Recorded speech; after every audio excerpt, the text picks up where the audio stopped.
বন্ধুরা, আজকে তোমাদের জন্য নিয়ে এলাম কচুর ছড়া বাঁশকুড়ুলের রেসিপি শুটকি দিয়ে। তোমরা সবাই দেখতে থাকো, সঙ্গে থাকো আমি কিভাবে এই রেসিপিটা তৈরি করি। এবার কড়াইতে পরিমাণ মতো জল দিয়ে এর মধ্যে বাঁশকুড়ুল ও কচুর ছড়াগুলো সিদ্ধ করে নিয়ে একটি পাত্রে নিয়ে নিলাম।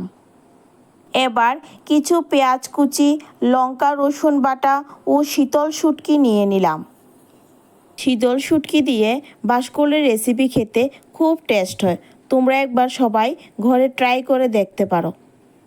এবার রেসিপিটা তৈরি করার জন্য কড়াইতে তেল দিয়ে তেল গরম হওয়ার পর তেলের মধ্যে পেঁয়াজ কুচি, লঙ্কা রসুন বাটা ও শুটকিগুলো দিয়ে এর মধ্যে লবণ, হলুদ গুঁড়ো, মরিচ গুঁড়ো দিয়ে বাঁশকুড়ুল ও কচুর ছড়াগুলো দিয়ে দিলাম।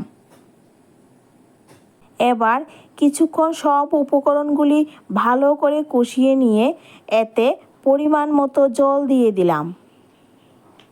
এবার কিছুক্ষণ সিদ্ধ হওয়ার পর আমার রেসিপিটা মোটামুটি কমপ্লিট হয়ে এসেছে।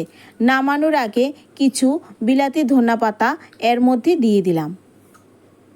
বন্ধুরা, আমার এই রেসিপিটা তোমাদের কাছে কেমন লেগেছে কমেন্ট করে জানাবে।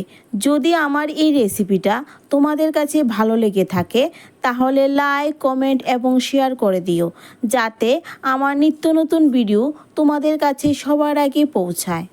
আমার এই ভিডিওটা শেষ পর্যন্ত দেখার জন্য সকলকে ধন্যবাদ। ভালো থাকবেন।